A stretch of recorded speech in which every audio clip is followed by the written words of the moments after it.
Hi! This time, ituturo ko po sa inyo, isi-share ko sa inyo kung paano mag-divide ng mixed numbers. Okay? So when we say mixed numbers, ito po yung mga numbers, these are numbers made up of whole numbers and fractions. Okay? Pag sinabing mixed numbers, binubuo po ito ng whole number and fraction. Okay, sige. So example of a mixed number. Okay, let's try 2 and 1/4. Okay. 2 and 1/4 is a mixed number. Okay, 2 is a whole number and 1/4 is a fraction.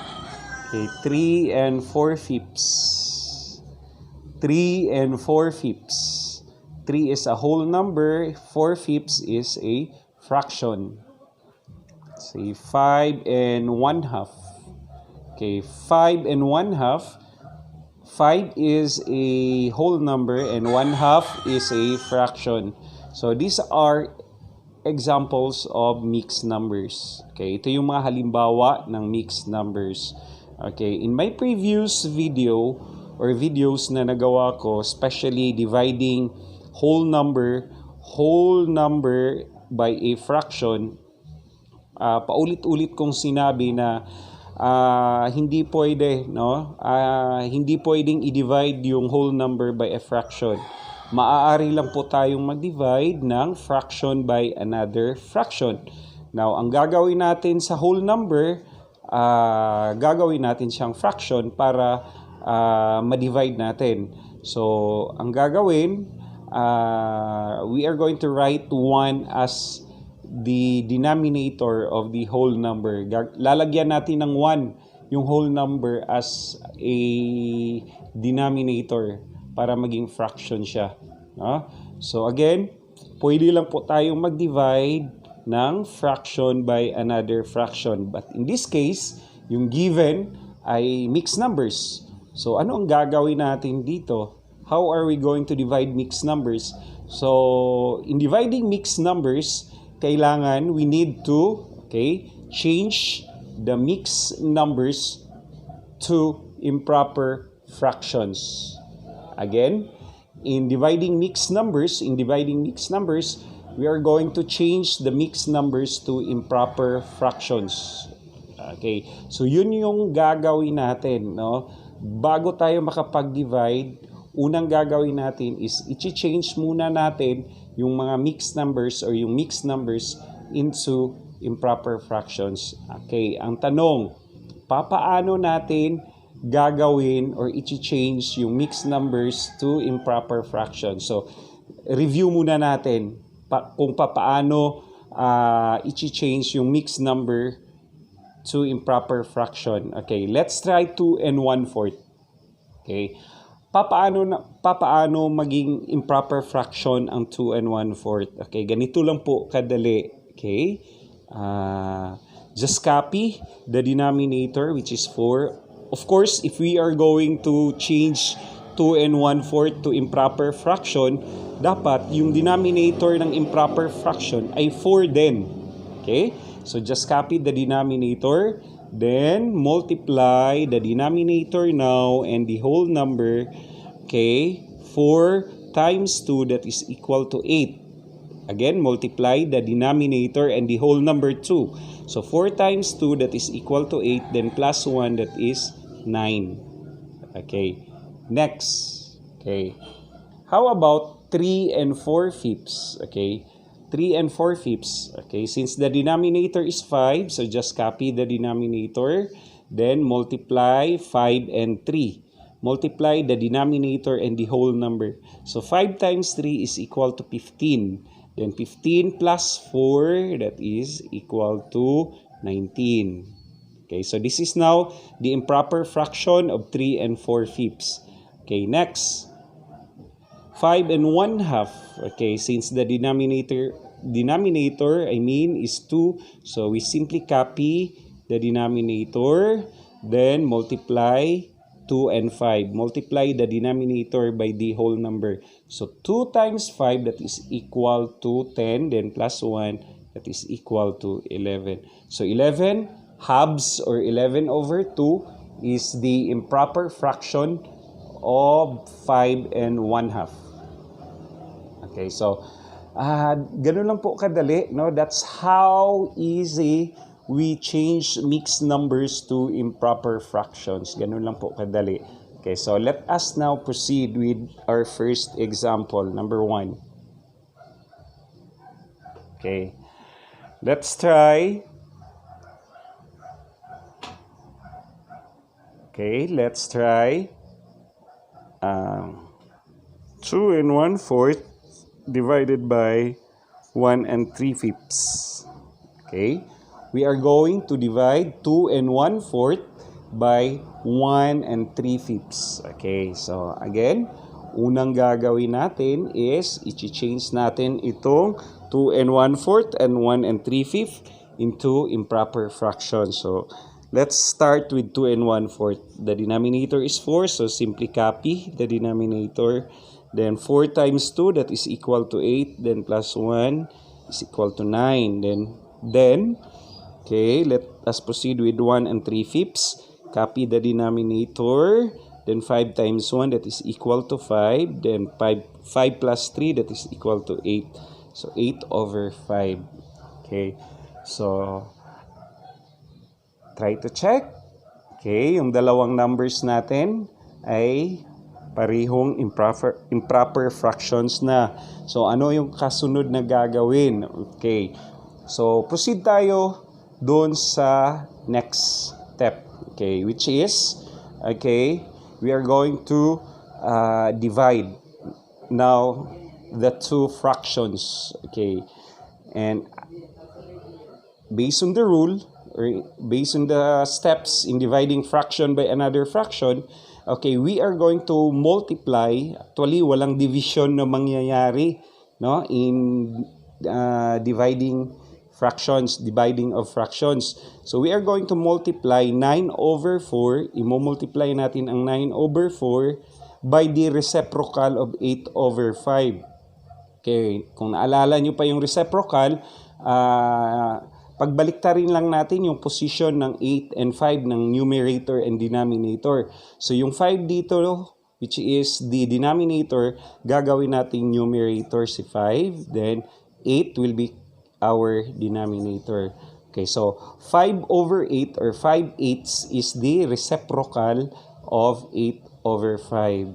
Okay, then, multiply. Proceed to the next step, which is, okay, balikan natin yung rule in multiplying fraction by another fraction. So, papaano nga ba mag-multiply ng fraction by another fraction? Okay, simply multiply the numerators. Okay, multiply the numerators. So, 9 times 5. So, 9 times 5, that is equal to 45. Then, 4 times 8, that is equal to 32. Okay, again, 9 times 5, 9 times 5, that is equal to 45. Then 4 times 8, that is equal to 32. Okay, ngayon, double check our answer. Okay, try to check, double check the fraction 45 over 32. So, it is an improper fraction. So, ano yung turo ko? Ano yung parating sinasabi ko? Pag yung sagot is improper fraction, so ang gagawin natin dyan, i-change natin na naman into mixed number. Okay, so gagawin natin mixed number ang 45 over 32. So by dividing the numerator by the denominator. Okay, so 45 divided by 32, that is equal to 1. Then 45 minus 32, okay, 45 minus 32, this is 3 and this is 1. Okay, so yung 1 na quotient, okay, yan yung magiging whole number natin. That will be our whole number. Then 13, which is the remainder, 13, which is the remainder, will be the numerator. So 13 will be the numerator and copy the denominator. Okay, which is 32. Okay, so ganun lang po, no? And let's try to check. Check muna natin yung fraction. 1 over 13, 1 and 13 over 32. So 13 over 32, try to check. Is it in lowest term? Yes or no? Okay, double check natin. 13, what are the factors of 13?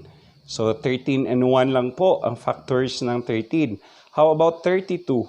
So ang factors ng 32, 32 and 1, 8 and 4, 16 and 2. So yung GCF niya, yung common factor is 1. So therefore, 13 and 32 is in lowest term. Again, 13 and over 32 is in lowest term. So this is now our answer. Okay. Final answer. Okay, sige. So ganun lang po kadali, no, mag-divide ng mixed number or mixed numbers.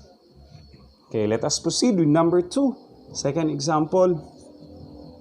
Okay, let's try 3 and 4/5 divided by 2 and 1/3.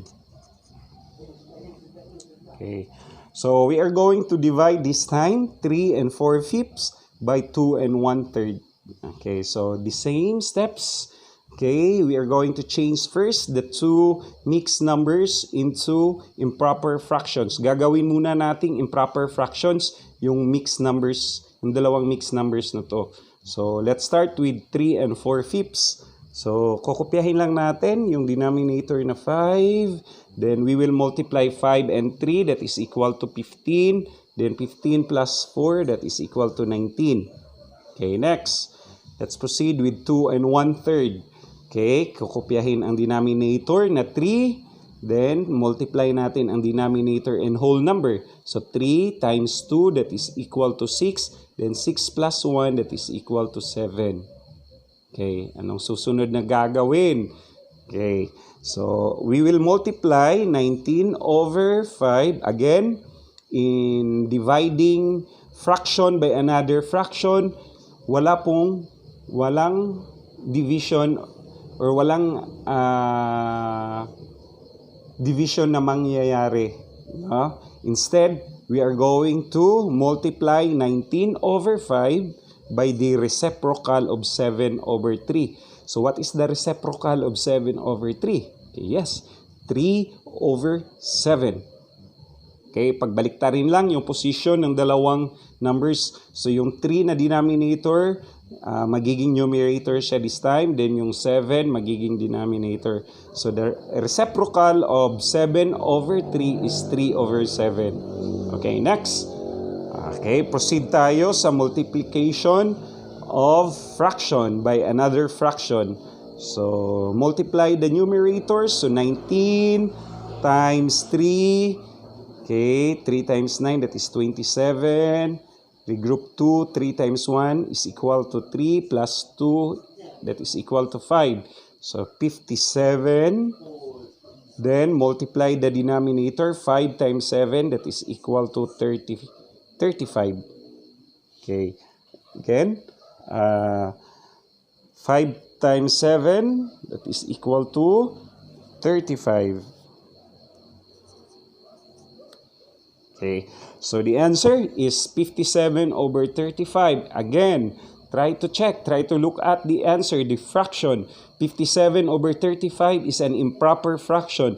So ano yung turo ko pag ang sagot ay improper fraction? Gagawin nating mixed number. Okay, by dividing, di-divide lang po natin yung numerator by the denominator. Okay, so 57 divided by 35, that is equal to 1. 1 times 35, that is equal to 35.